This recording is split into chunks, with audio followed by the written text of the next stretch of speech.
Boa noite. Agora é pra valer, viu, gente? Esperar só a Luísa entrar aqui para eu poder convidar ela.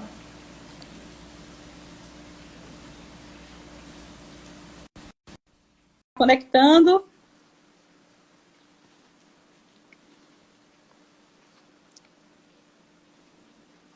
Boa noite. Agora Boa tá valendo. noite.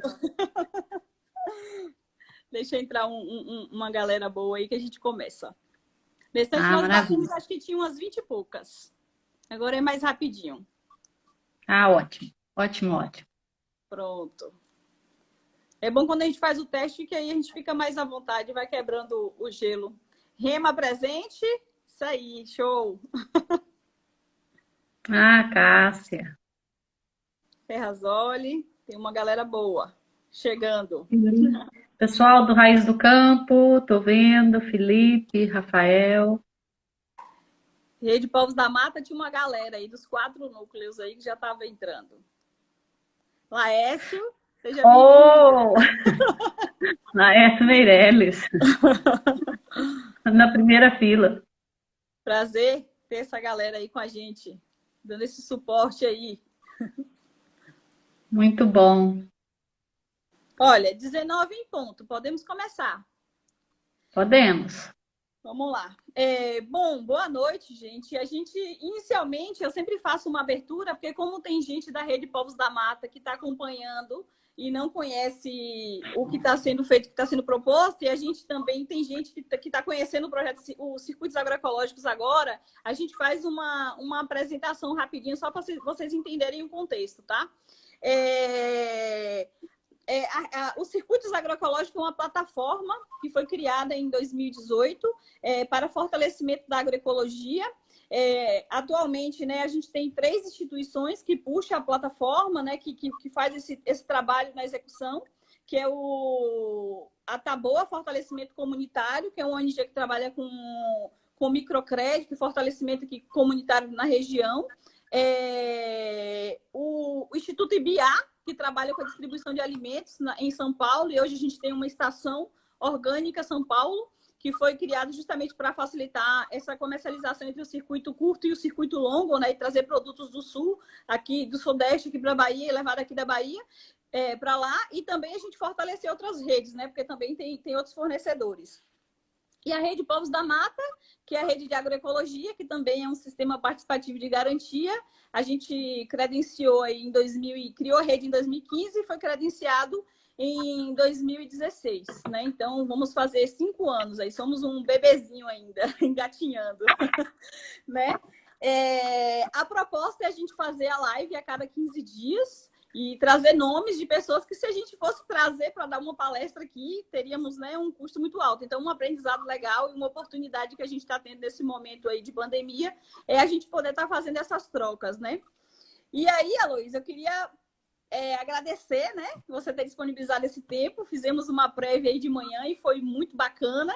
Só aprendo, né? Tive a oportunidade de conhecer o ano passado, acho que foi agosto do ano passado, quando você veio fazer o trabalho da pesquisa, né? Do doutorado. E dizer que também nos sentimos muito honrados, né? De fazer parte, de estar no livro, né?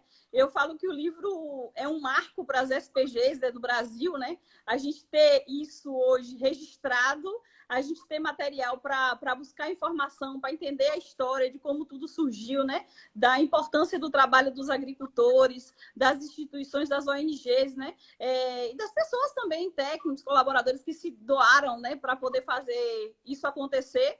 E hoje a gente está aqui usufruindo disso, né? É muito importante. E ter a Rede Povos da Mata dentro do livro e ter o meu nome lá, eu me sinto muito honrada e muito feliz.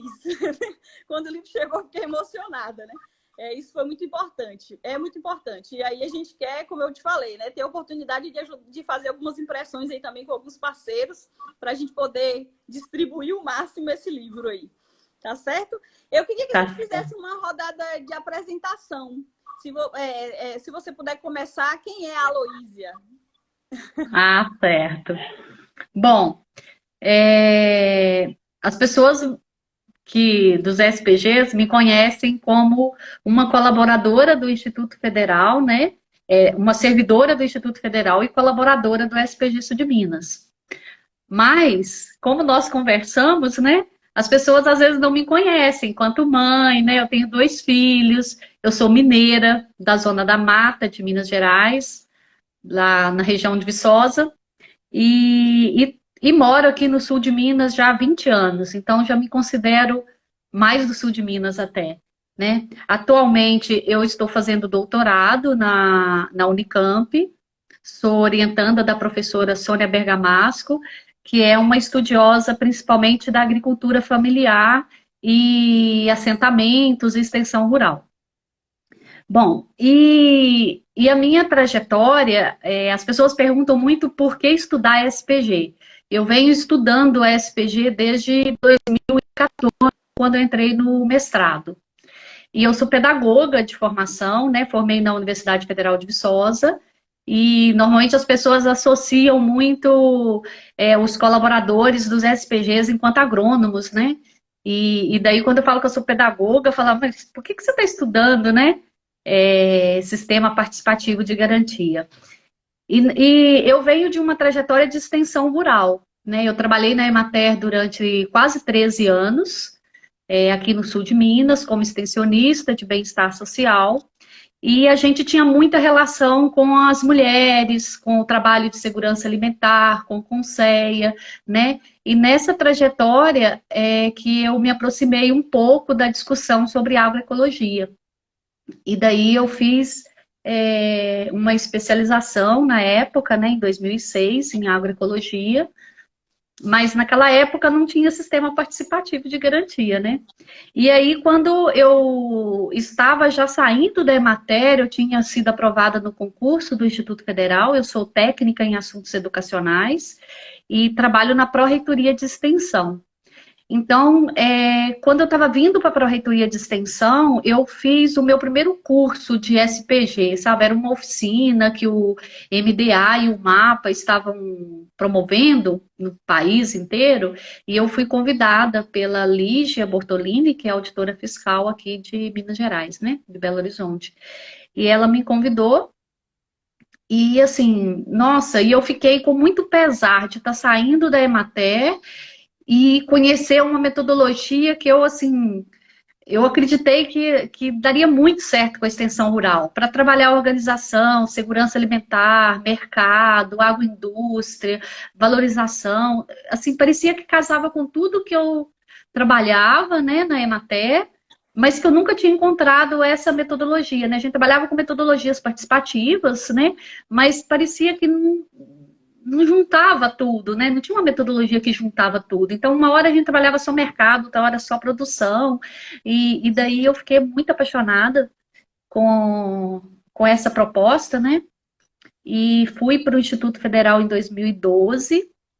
E lá, assim, só para encurtar, lá tinha um reitor, né, que era um militante da agroecologia, né, ele é professor do Instituto Federal, é o Sérgio Pedini, é conhecido de muita gente, e ele gostou muito quando eu falei que eu queria trabalhar com certificação participativa, queria apoiar, porque já tinham várias organizações aqui no sul de Minas buscando conhecer o processo lá na Ecovida, né?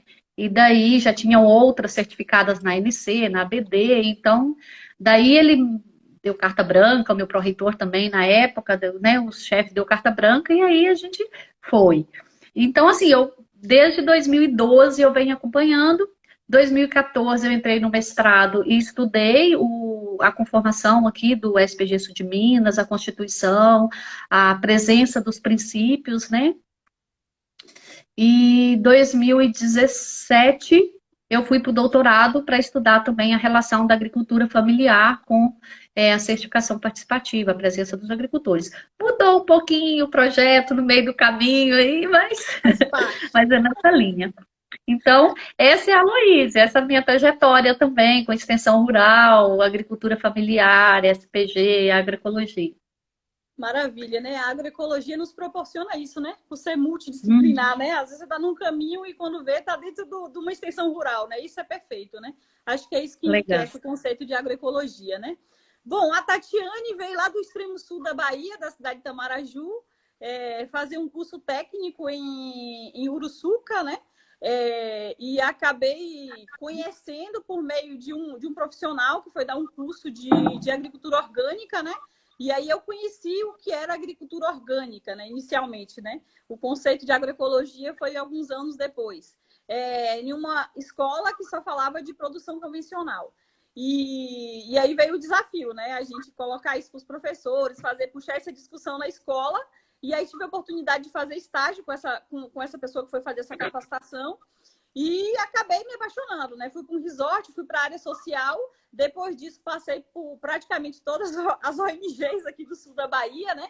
Me apaixonei pelo sul da Bahia, Itabuna, Ilhéus, aqui a região Itacaré, Serra Grande, e acabei ficando, né? Hoje, depois, né, fui me aperfeiçoando, fiz o curso de gestão ambiental, uma pós em agroecologia também pelo Pronera, no assentamento Terra Vista, pela UESC, e voltei para a universidade, estou no curso de biologia, e também, nesse intercalar, fiz uma pós-graduação em ciência e tecnologia de alimentos, com ênfase em cacau e chocolate, né?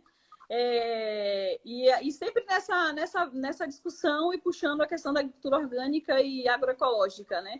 É o meu conceito de vida, né? Então, e aí nessas parcerias e nesses trabalhos foi quando surgiu a possibilidade, né, de criar uma OPAC aqui no sul da Bahia. Aqui já tem mais de 20 anos de caminhada com agricultura orgânica, agroecologia, os movimentos sociais, as universidades, os IFES. Na época, depois de um tempo, né, o IFE conseguiu aprovar o NEDET. Então, assim, várias discussões das ONGs também que já atuavam aqui, que já puxavam e discutiam a agroecologia e a agricultura orgânica. Então, com isso, a gente consegue criar o OPAC. Tivemos uma enorme contribuição da Fabíola e do Gustavo, que vieram do Sul morar aqui em Maraú, em Algodões, e aí, por coincidência, né, e acho que Deus já contribuindo, né, colocou pessoas certas nos lugares certos, acabamos conhecendo a Fabíola e o Gustavo. Quando eles trouxeram essa proposta, a gente falou, não, vamos criar, vamos fazer, é isso que está faltando, é isso que a gente precisa fazer. E aí nós criamos a Rede Povos da Mata, né? Eu fui presidente da rede durante 4 anos, hoje é o Tiago, que estava comigo, que também era da diretoria, e hoje está como presidente, e a Paula Direcê na secretaria, e o Anderson, do assentamento das Riachões na tesouraria, né? Então, hoje a gente tem temos algumas parcerias, né, também com as instituições, e aí o projeto é uma plataforma, porque quando a gente criou era um projeto, hoje é uma plataforma, né? Então, a plataforma Circuitos Agroecológicos vem somando também esse esforço nesse trabalho. Mas é isso, né? Agora eu quero ouvir um pouquinho da experiência de como surgiu o livro, do seu doutorado, ouvir um pouquinho aí da reflexão aí e do panorama, né, das SPGs do Brasil. Então, o livro, deixa eu mostrar para vocês em primeira mão. Eita, fresquinho! Tá fresquinho. Ele acabou de chegar, mas é só a amostra, né? A gente teve um problema em função da pandemia, né? A gráfica meio que deu uma paralisada, mas acredito eu que já voltaram, porque eles já chegaram a mandar a amostra, né? Uhum. E eu creio que nesse mês deve chegar, né? Pra gente distribuir aí. Aí o pessoal vai falando aí quem quer, né? Quem quer o livro. Então, esse livro, a gente pensou nele enquanto um livro, um projeto, no ENA, em Belo Horizonte, foi em 2018, né? O ENA. A gente estava no ENA, encontrei a Lígia Bortolini, e daí a gente começou a conversar, e eu falei, Lígia, vamos fazer um projeto, um TED, para a gente escrever um livro para reunir as histórias, as experiências, é tão rico, né? Cada SPG tem sua história. E o que a gente vê muitas vezes é que as pessoas só conhecem o seu SPG e a Ecovida. O seu SPG, a NC, a Ecovida e a Bio, né? A BD. Então tem esses pioneiros aí que são mais conhecidos, né? Tem mais material escrito também. mas ficava nisso. E daí ela gostou da ideia, a Lígia é uma grande apoiadora, a gente já fez vários projetos com o mapa, né? E daí ela falou, vamos fazer assim, vamos pensar num livro que reúne práticas para compartilhar o que cada um está fazendo e a gente organiza e tal. Então o livro nasceu no ENA. Então, o ENA de Belo Horizonte resultou muita coisa boa, inclusive o encontro do fórum, né? A proposta do encontro do fórum ano passado também nasceu no ENA e o livro também. E o livro, assim, a gente divulgou a primeira vez ele no encontro do fórum. Então, ele nasceu com essa proposta de dar visibilidade para os SPGs. De contar que cada rede, cada SPG pudesse contar um pouco sobre uma prática, compartilhar uma prática de controle social, ou de gestão, do que quisesse, né? Ou a sua história. Só que daí, como eu pesquiso, a minha pesquisa de doutorado, eu já tinha colocado como um objetivo levantar informações sobre a SPG, o Romeu, da ANC, que é muito inteligente, né? E conhece muitos SPGs, me deu um alerta, que dificilmente as pessoas responderiam por questionário.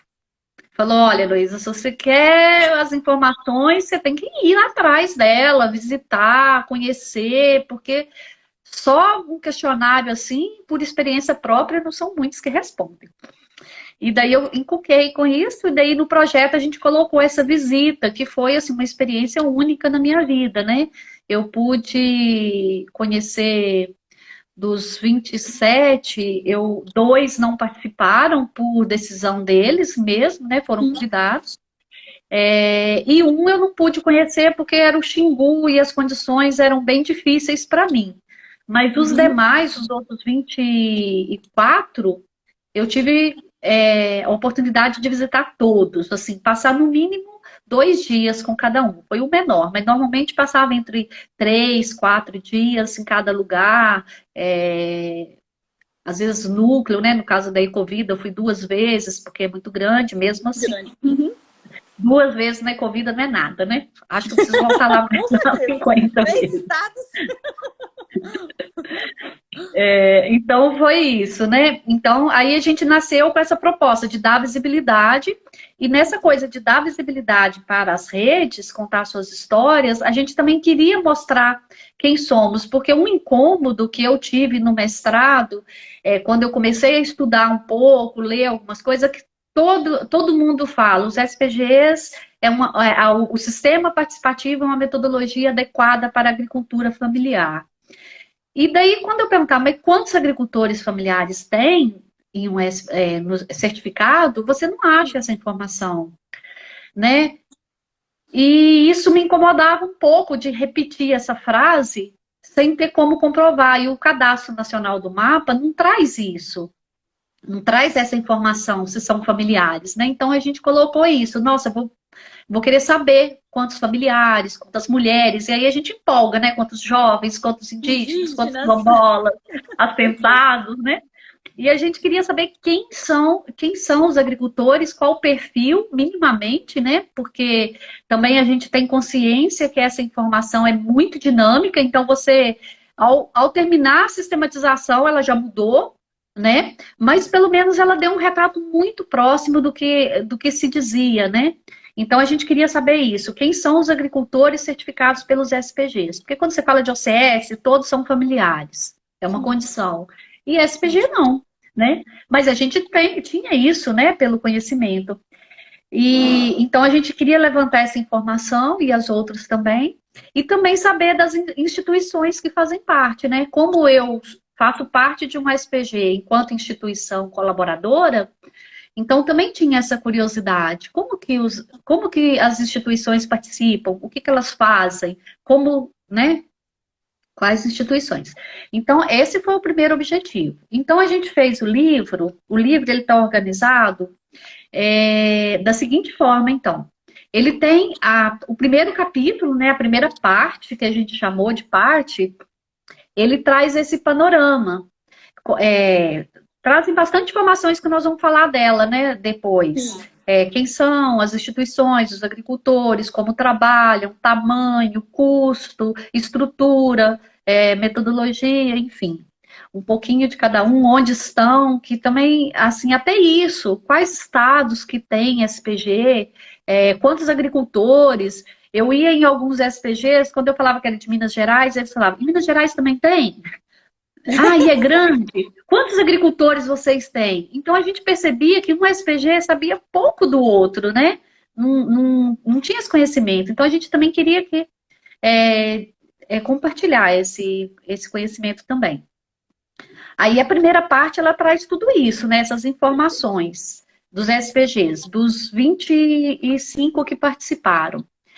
Depois a gente tem uma outra parte, que é uma parte muito rica, que é sobre a história de Constituição. É uma história do movimento. De onde que veio essa ideia? De onde que surgiu? O que que essas pessoas fizeram? O que que essas organizações, né? E a gente tem essa história contada em 3 artigos, né? O primeiro é contado pelo Laércio, né? Que quem é de SPG e fala que Laércio, né? É um grande nome que a gente tem, grande referência no Brasil e no mundo sobre a SPG. E o Laércio, ele é da Rede Ecovida, então ele escreve um pouco sobre a história, né, desse início, de como que nasce isso na cooperativa, dessa discussão.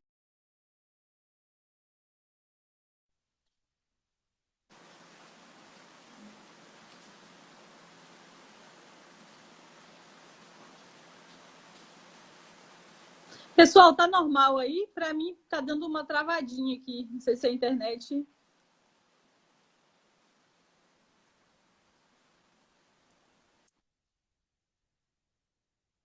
Fonseca, da Abil, o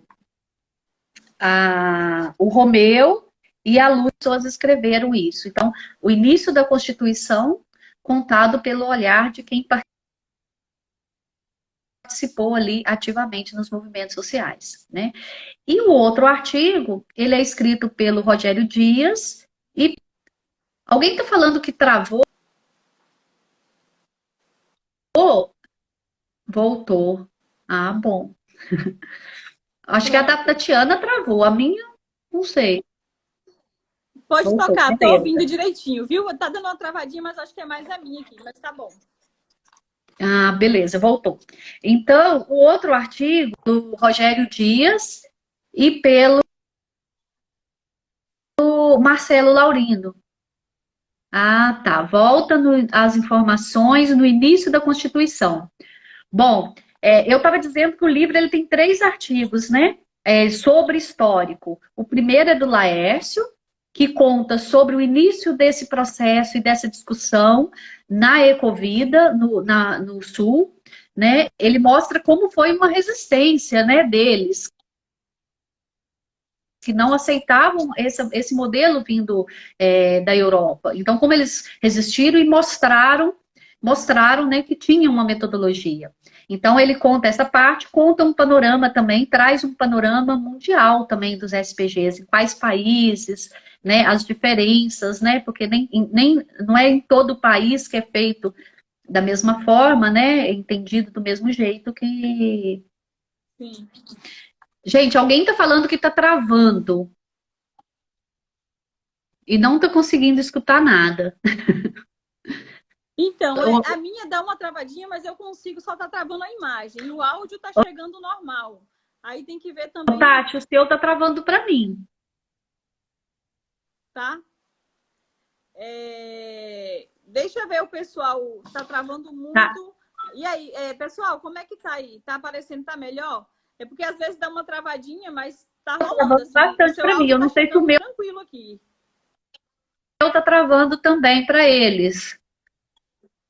Não, o seu para mim tá ótimo. Tá chegando bem o seu. Posso continuar? Alguém está dizendo que está irregular. Vai e volta. Ah, tá. Então tá, eu vou continuar então. Depois vem um outro artigo, né? Aí vem um contado pela Maria Fernanda Fonseca, Romeu e Lúcia. a Lúcia Helena, né? E o terceiro, sobre o histórico, é contado pelo Rogério de Mapa. Então, eles contam com uma outra perspectiva, né? A perspectiva de quem estava no governo. Então, essa segunda parte, ela é de uma parte muito rica, que segundo esses autores, ela não está escrita em lugar nenhum, que foi a primeira vez que eles se dispuseram a escrever esse processo, assim, nos bastidores, né? Então tem umas histórias bem interessantes lá. Bom, parte que são as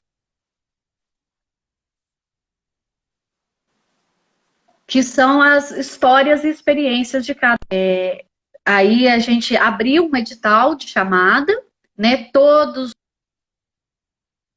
os SPGs que quiseram participar, não teve nenhum recusado, né? A não ser aqueles que não eram SPG ainda. Então, aí a gente tinha um limite, mas a gente conseguiu. Aloísia, o pessoal está reclamando que está travando muito. Aí vamos Tati, fazer o seguinte, as pessoas estão reclamando do som e do áudio. Isso. Então, como eles estão... Porque cada um está dizendo uma coisa, né? Então, assim, aí sugeriram que a gente reiniciasse. Eu vou tentar fazer o seguinte. Pode ser que eu demore só um pouquinho para voltar, porque eu vou tentar salvar, pelo menos, para salvar essa primeira parte. Tá certo? Aí a gente volta. Também sugeriram para tirar os comentários. Vamos fazer o seguinte, deixa eu ver se eu consigo tirar os comentários. Porque se eu tirar os comentários aqui... Agora eu tenho que... O negócio é eu conseguir aqui. Deixa eu ver se aqui... Eu não... Ai...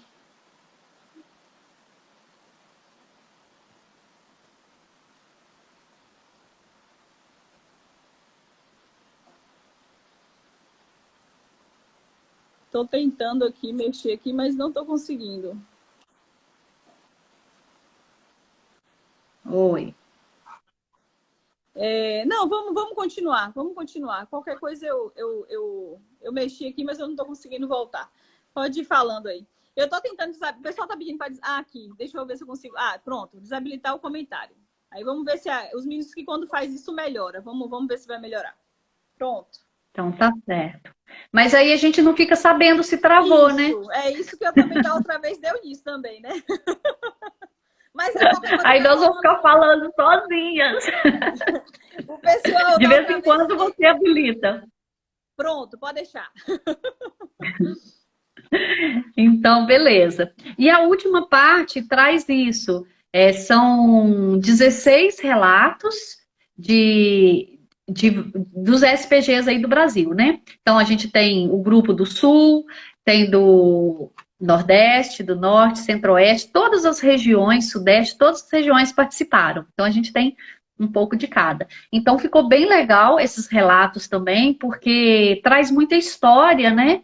De SPGs que a gente ouve falar pouco, né? Mesmo, eu falo ouve falar, mesmo nas publicações, em literatura, quando você busca, como eu estudo SPG, então eu faço busca, você não vê nada publicado. Então, o livro traz esses relatos contando a história, que ficou bem interessante. E, por fim, a gente tem um para refletir, que eu gostei demais, que é o Marcelo Passos, da Rede Ecovida, que ele traz uma reflexão muito importante para todo mundo, sabe? O artigo dele chama Chegamos até aqui e agora. Então, ele faz várias reflexões sobre o processo, como que ficou, se era isso mesmo, e algumas autocríticas também, né? Alguma coisa para a gente refletir e se autoavaliar. Então, ficou muito interessante essa última parte do Marcelo também. Então, o livro é isso. Eu já tem e-book, quem não tiver a gente pode disponibilizar na página aí da Rede Povos, né, Tati? Depois, o e-book. E pessoal, em breve.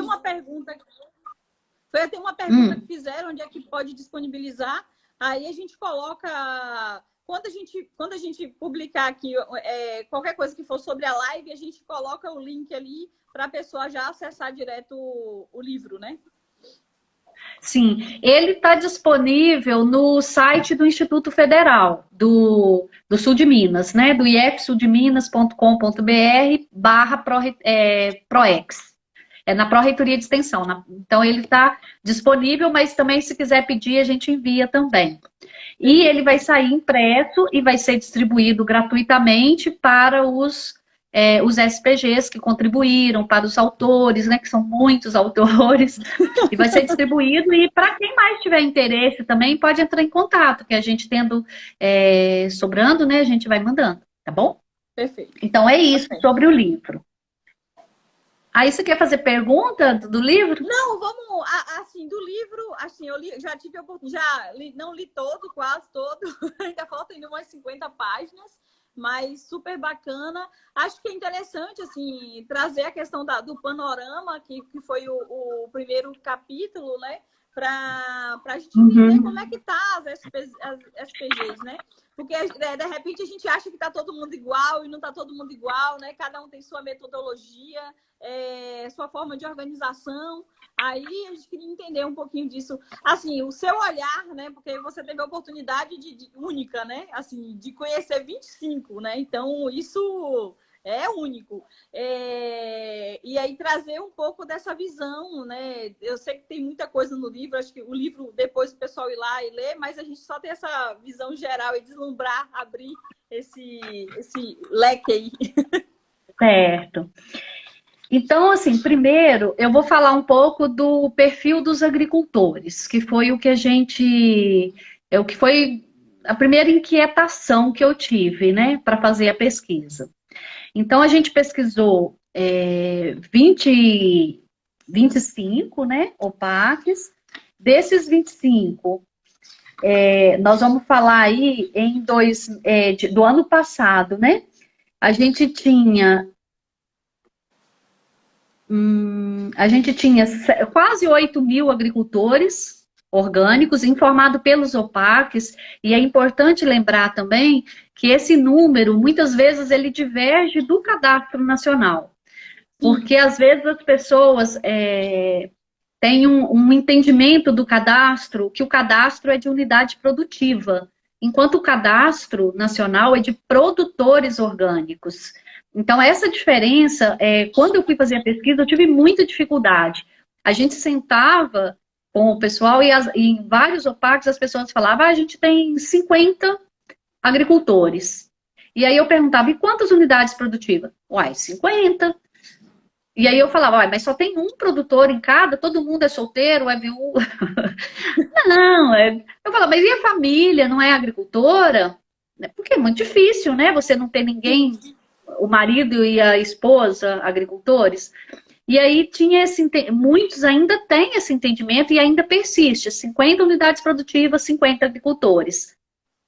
E aí, quando você vai ver, eu questionei quantas mulheres? Certificadas nenhuma. Ou certificadas só 2. E aí, quando a gente ia conversando, as pessoas, assim, com muita boa vontade, pegavam o cadastro, não, vamos ver e vamos informar para o livro o que é real. Então, por isso, diverge do cadastro, né? Mas a gente... Não, aí é legal, assim, para enriquecer, né? A gente passou por isso também aqui, Luiz.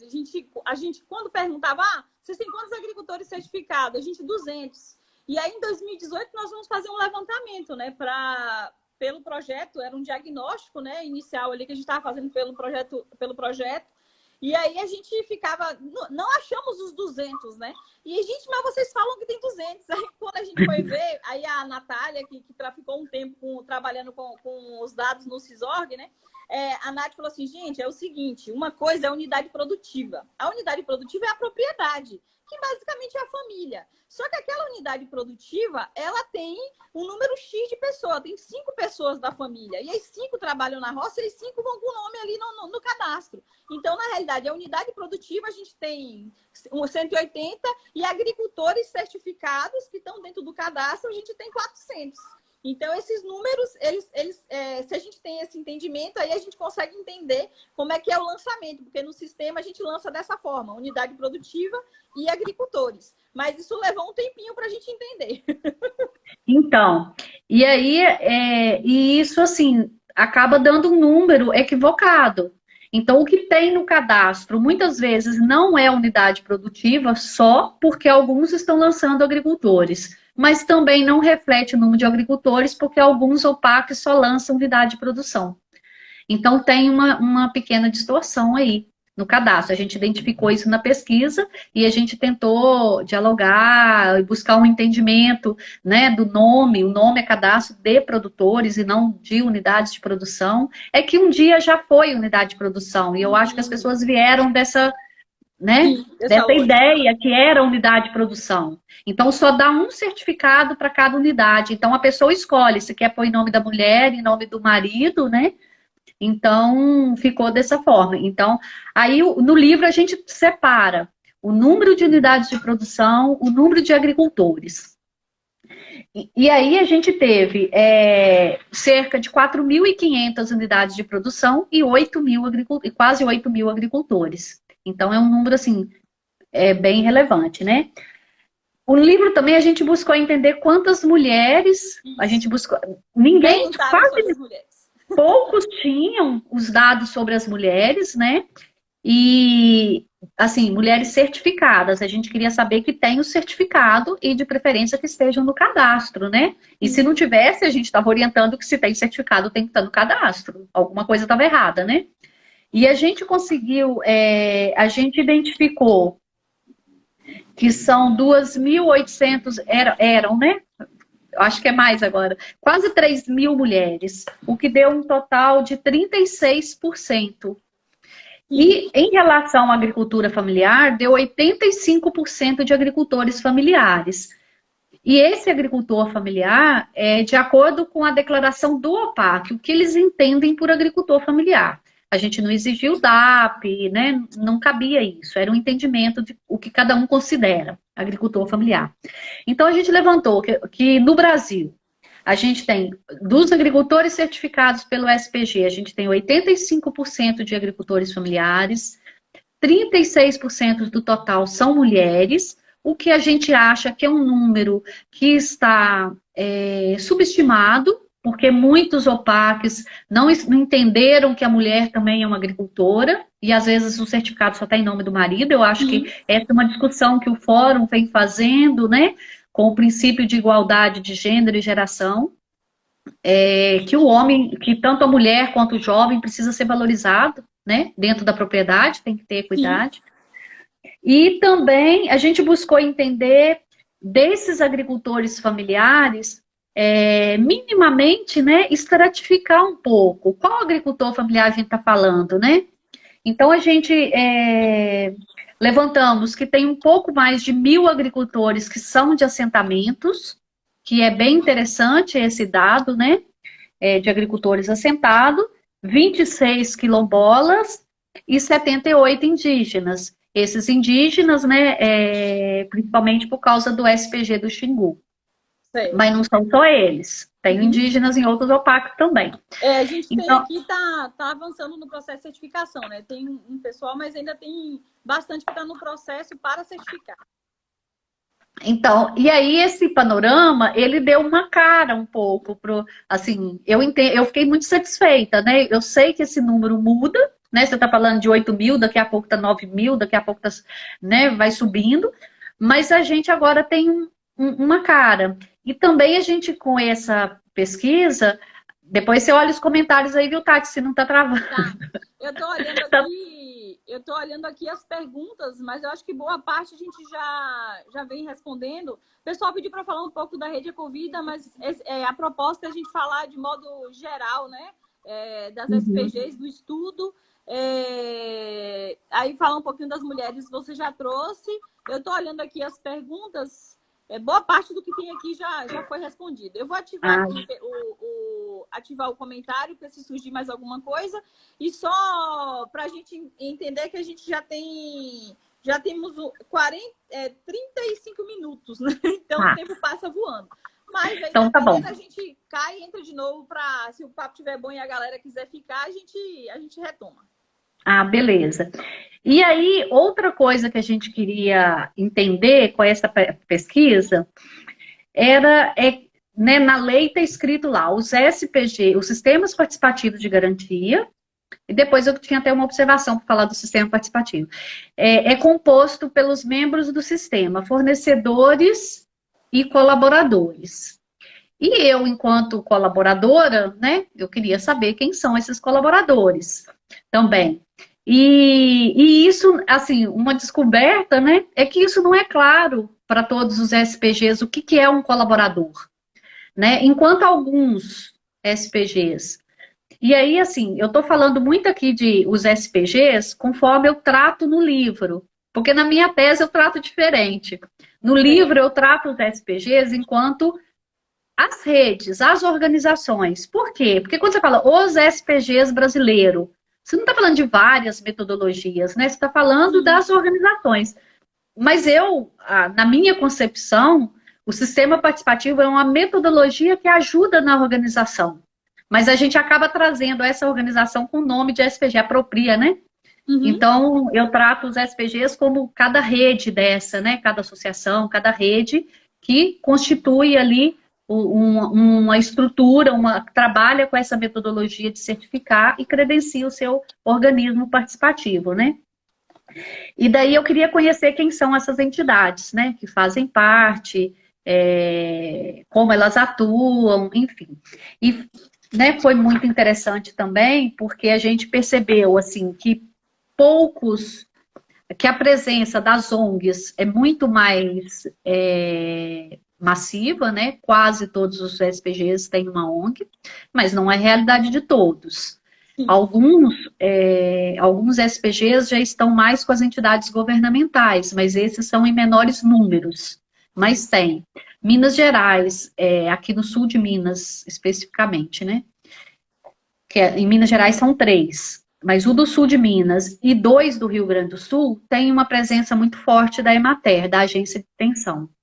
Mas outros têm a presença da extensão rural, que era uma coisa que eu buscava, mas mais como um parceiro ou uma ação pontual. Fazendo parte mesmo, eu identifiquei esses 3. E as ONGs, elas aparecem muito na Ecovida, né, que ela nasce, né, essa história foi o Laércio que me contou, né, que a rede, ela a rede PTA, né, ela é o embrião da Ecovida, né, a Ecovida foi gerada por essa rede de tecnologias alternativas, formada pelas ONGs, cada ONG depois acabou se constituindo um núcleo, né, formando a Ecovida. Então lá é muito presente as ONGs, na Ecovida, e depois mais no Nordeste e no Norte também. No Centro-Oeste e no Sudeste, a presença das ONGs é um pouco menor. Um pouco, mas não é que não existam, né? Não é que não participam. Em Minas Gerais, no Jequitinhonha, é uma ONG que é o principal colaborador.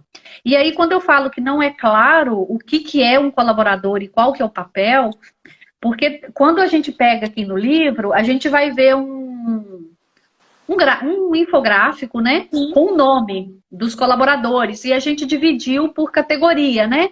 Entidade de pesquisa, entidade de ensino, extensão, ONGs. E a gente vê que as ONGs tem mais de 50 aqui. E estão bem atuantes. Mas a gente vai ver que as ONGs, elas estão em algumas regiões, conforme eu falei. E a pesquisa, que também é uma coisa que eu não sabia, que tinha entidade de pesquisa, talvez aqui, porque em Minas não participa, né? Então era do meu desconhecimento. A entidade de pesquisa no Nordeste é muito forte, a presença da Embrapa Algodão, principalmente por essa característica deles, né? De trabalhar o algodão ser um elemento central, não só na Paraíba, no Ceará, no Pernambuco, Piauí, né? E a Pesagro no Rio de Janeiro, né? Se eu não falar da Pesagro. Uhum. E articulação. Tem uma pergunta aí. Pronto, porque tem várias. Eu tô preocupada porque eu não vou conseguir fazer, né? E eu tô preocupada com o tempo também, né? Mas a não ser que a gente dê uma segurada e dê uma olhada em algumas perguntas. Pode ser? Tá, eu queria só concluir com a última parte aqui. Depois desse perfil dos agricultores, é a questão de funcionamento. e estrutura e funcionamento. Essa parte, ela mostrou uma diversidade enorme. Você tem SPG com 8 agricultores e você tem SPG com quase 5 mil agricultores. Você tem SPG que o custo é zero para o agricultor e você tem SPG que é R$ 1.000 por ano para o agricultor. Você tem SPG que a estrutura física dele é uma caixa de papel com as pastas organizadinhas e que fica na casa do agricultor. E você tem estrutura de propriedade, de lugar de fazer pesquisa, de multiplicação de sementes, né? Você tem estrutura com equipe técnica que dá assistência e você tem lugar que o trabalho é todo voluntário. Então, só para a gente ver um pouco da diversidade que os SPGs têm, que representa a diversidade brasileira, né? As diferentes realidades. Então, que cada lugar tem o seu contexto, né? A sua realidade, a sua cultura, né? E todos eles têm sua potencialidade, têm seu benefício, traz os benefícios, todos eles têm suas fragilidades também, seus conflitos, seus problemas. Não tem nenhum que é um paraíso ou nenhum que é um inferno, né? Todos eles, assim, têm a sua dinâmica. Então, isso, assim, essa diversidade foi muito interessante de perceber também. Mas aí, o que você... Aí, agora eu acho que pode ir para a pergunta. Deixa eu abrir aqui. Vou abrir umas que o pessoal botou na caixinha. Quais os novos desafios das SPGs com esse governo? Foi uma pergunta que veio. Uma outra, como está sendo feito o controle social nesse período? Tá. Que era o que a gente ia falar mesmo, né? Então... Olha, eu acho que desafio, indiferente de governo, eu acho que a gente sempre vai ter os desafios. No livro a gente traz um pouco dos desafios relacionados à autonomia dos agricultores, a políticas públicas, a melhoria do controle social, a gente traz isso. O Marcelo Passos traz muitas reflexões que a gente acaba entendendo como desafio também. Eu acho que indiferente de governo a gente tem. Agora, nesse contexto e nesse governo que a gente tem, nesse contexto todo, eu acho que o desafio maior é a gente se mostrar seguro do que a gente faz e com seriedade e comprometimento. Eu acho que a partir do momento que a gente tem seriedade e tem esse vínculo com o consumidor, que acabe o selo. A gente eu acho que continua. Então, acho que o desafio, assim, é fortalecer a rede com instituições, com consumidores, melhorar os processos, né, de funcionamento, melhorar o entendimento, a apropriação pelos agricultores, né, não ficar só na mão das instituições ou de um técnico. Eu acho que os agricultores têm que se apropriar e sentir parte, né, ter esse senso de pertencimento, não tá indo para um SPG buscando só uma certificação barata e deixar que o outro faça, se o outro está fazendo, tá ótimo. Então, eu acho que é nesse sentido, de melhorar o funcionamento. Estando fortalecida a rede, eu acho que a gente consegue caminhar. E sobre o controle social na pandemia, o Ministério, por uma iniciativa do Fórum Brasileiro de SPGs, encabeçado principalmente pelo Laércio, a gente fez uma solicitação ao Ministério da Agricultura para que desse a opção dos OPACs poderem prorrogarem o certificado por 1 ano, aqueles que estavam vencendo, visto a dificuldade, né, das práticas, né, das reuniões, das visitas de pares, visitas de verificação, foram, né, em alguns lugares é impossível acontecer. E essa solicitação do fórum foi acatada, foi aceita, e a gente recebeu aí o ofício, como todos viram, né, que quem já é certificado poderia prorrogar. Mas eu entendo, né, que o SPG não é só certificado. E quando a gente conversa com os agricultores, além do certificado, que dá garantia de um mercado, que consegue um preço mais justo, que consegue acessar outros mercados que sem o certificado ele não conseguiria, além disso tudo, os agricultores eles valorizam muito o estar junto, né? Eu escutei durante a pesquisa, alguns falaram, o melhor para mim é que a gente tira a gente do isolamento. E agora a gente está no isolamento, todo mundo, né? Sim. Então, ele falou, me tira do isolamento. A gente visita o outro visita, a gente conversa, vai na reunião. Então, todo esse processo, se o OPAC simplesmente prorroga, prorrogou um ano, acaba tudo, eu penso que pode desestabilizar um pouco as redes, enfraquecer o controle. Então, na semana passada, eu tive uma informação do SPG do Jequitinhonha, aqui em Minas Gerais, onde eles estavam vencendo alguns certificados, precisava fazer a visita de verificação, mas é para manutenção, né, não é certificado novo. E eles fizeram a visita de pares virtual, onde os agricultores filmaram, eles criaram um roteirinho, tem que filmar as divisas, as barreiras, os registros, explicar como que é feito, o cuidado com o solo, filmar a área degradada, peladouros, que eles chamam lá. Então, os agricultores filmavam, faziam pequenos videozinhos, e aí eles marcavam um horário. Então, terça-feira de manhã, nós vamos assistir os vídeos e discutir, comentar, sugerir. E foi muito. E o pessoal de lá da ONG me mandou esses vídeos, né?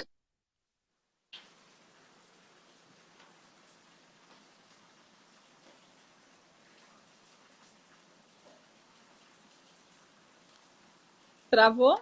Da sua propriedade. Travou, né? Não, mas pode continuar, agora voltou. Parece que travou. Tá indo agora. Eu tirei os comentários para melhorar. Beleza. Então, esses agricultores, eu percebi uma satisfação.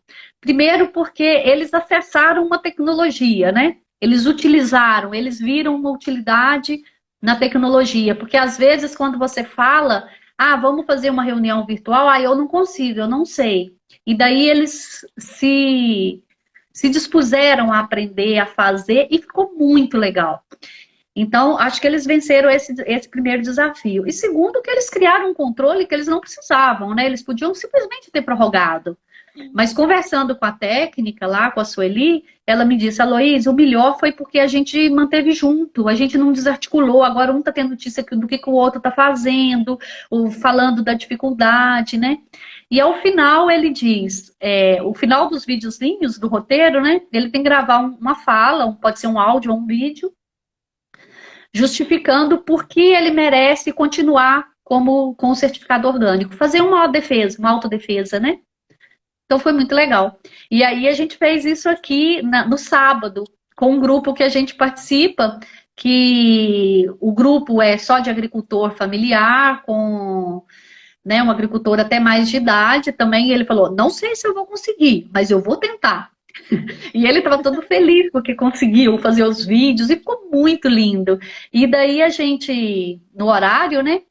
Ele ia fazendo o vídeo, eu ia digitando aqui. E aí a gente conseguiu dar print nas telas e fazer um relatório. Então, assim, é uma estratégia que o grupo do Jequitinhonha criou, né, e pensou, outros devem estar fazendo também. Então, eu acho que é isso. O SPG, a Instrução Normativa 19, ela deixa muito clara no artigo 69 que cada SPG precisa adaptar o seu mecanismo de controle de acordo com a sua realidade. E eu acho que a gente não presta atenção nesse artigo e nessa abertura que a legislação dá para a gente. Então, a gente tem que adaptar os mecanismos de acordo com a realidade social, cultural, econômica e política e etc.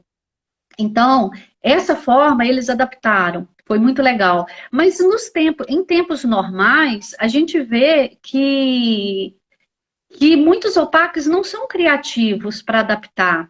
Às vezes exige um plano de manejo escrito de um agricultor analfabeto. O que vale um plano num idioma que eu não leio? Plano é planejamento, né, para ser seguido. Sim. Se o agricultor não lê, o que adianta o técnico fazer? E aí eu acho que falta essa discussão E aí, quando pergunta assim, como se manter forte nesse governo, eu acho que falta essa discussão clara, né, dos nossos limites, das nossas limitações, nossos agricultores. O perfil do agricultor brasileiro é mais idoso, são poucos jovens, né? E aí, transferir a responsabilidade disso para um OPAC, falar o OPAC tem que dar jeito, eu acho que o OPAC tem que pensar, né? Outras ferramentas. Como que esse agricultor que não sabe ler e escrever, que não tem um celular, às vezes, para participar, como que ele pode dar garantia? Como que o grupo pode garantir? Quais outros mecanismos? Eu acho que eu percebi isso muito claramente, que a gente pensa que a gente tem que ser mais do que a auditoria. A gente tem que fazer tudo que a auditoria faz e tem que fazer um tanto mais. E às vezes esse tanto mais não precisava fazer o que a auditoria faz, né? Só que a lei exige, só que está lá, que tem que ter o plano de caderno de campo, tem que ter o plano de manejo. Mas eu acho que a gente tem que ousar, criar, discutir e entender que o artigo 69 dá a possibilidade da gente adaptar. E eu exigir que um agricultor analfabeto tenha um plano de manejo escrito e siga aquele plano que ele não sabe ler, eu acho que a gente não está adaptando. Eu acho que a gente está sendo até cruel demais. Acho né? que a gente sempre coloca aqui uma questão que é a questão do bom senso, né? Porque assim, as pessoas se preocupam muito, a gente tem a lei, tem o estatuto, tem o manual, o regimento interno, é a nossa base, né, para a gente poder trabalhar. Mas também não precisa ser aquilo que a gente bota debaixo do braço e fala, isso não está aqui, isso está aqui, né? A gente tem que ter muito cuidado. Eu faço resenha aqui para a gente não virar fiscal federal. Que na realidade nem a própria Fabiana, que foi a que a gente teve experiência, né, que veio aqui também, e tem uma visão super legal das coisas, coloca assim, tem que ter o bom senso, a gente não pode dificultar e burocratizar mais o processo do que a gente já tem de burocracia, né? Então, ter esse olhar também, assim, e ter o bom senso sempre. Até porque, pelo menos assim, na Rede Povos da Mata, o nosso público é um público que é agricultura familiar, que é assentamento de reforma agrária, camponês. Então, a gente tem que ter... Não é que a gente precisa facilitar o processo, mas a gente tem que entender a série de desafios e dificuldades que esses agricultores já têm, né? No seu contexto histórico mesmo, né? Você chegar para os indígenas que não tem condição de pagar anuidade, dizer assim, você não vai estar na rede porque você não tem condição de pagar anuidade, né? E a gente sabendo que eles hoje não produzem por conta da cultura, todo um contexto, e aí eles vivem do artesanato, tem uma série de dificuldades de deslocamento, então a gente entende que sim, dá para de uma série da história, né, de tudo que eles já sofreram e viveram, a gente coloca na balança, apresenta e compartilha com o grupo, né? E até então a gente conseguiu, em alguns casos, liberar a anuidade. Uhum. Eu queria te perguntar um pouquinho da sua visão, que você trouxesse um pouquinho, que você traz muito bem no livro, o que é o SPG e a certificação. Acho que você traz bem legal, assim, o conceito, não sei se seria essa a palavra, do sistema participativo de garantia. Tá dizendo aqui que a nossa 1 hora está expirando em 1 minuto e 53. De repente, o que a gente pode fazer? Ela cai, eu quero ver o pessoal, se eles topam ficar aí com a gente. Se topar, a gente faz o seguinte, quando fechar essa, eu vou tentar salvar, pode demorar aí uns 2, 3 minutinhos, e aí a gente volta de novo para continuar o bate-papo. Se o pessoal quiser, a gente pode continuar. E você também, se tiver disponibilidade aí para mais uma meia hora. Pode né? sim. Eu acho que de tudo que a gente falou hoje à tarde, a gente não falou nem a metade. Mas aí a gente pode fazer isso, tá? Caio, Tá. eu só peço que o pessoal tenha uma paciênciazinha, porque aí eu vou tentar salvar no story para depois a gente baixar e aí a gente começa outra, tá bom? Mas a maioria aí eu tô vendo que tá concordando. Então tá joia. Eu posso ir fazendo, se você quiser, pode ir olhando também, né, o que a gente comentou que ficou para trás. Deixa eu ver aqui se tem algumas perguntas que eu consigo ler rápido para você ir anotando para responder na volta, porque aí eu posso ficar sem esse histórico. Tá. Eu quero receber, deixa eu ver, ambiente de estado. Acho que foi essa questão do controle. Falar um pouquinho da dificuldade da TE aqui na Bahia, né? O sítio Vale pediu. A Luísa conta como está a participação das mulheres, a gente já falou um pouquinho. Acho que boa parte do que tem aqui nas perguntas a gente já chegou a falar. Bom, é isso, pessoal. Eu vou tentar salvar aqui 5 minutinhos, a gente volta, tá? Tá. Tô pedindo 5 porque eu não sei quanto tempo vou demorar aqui para salvar, mas se for antes eu entro. Valeu.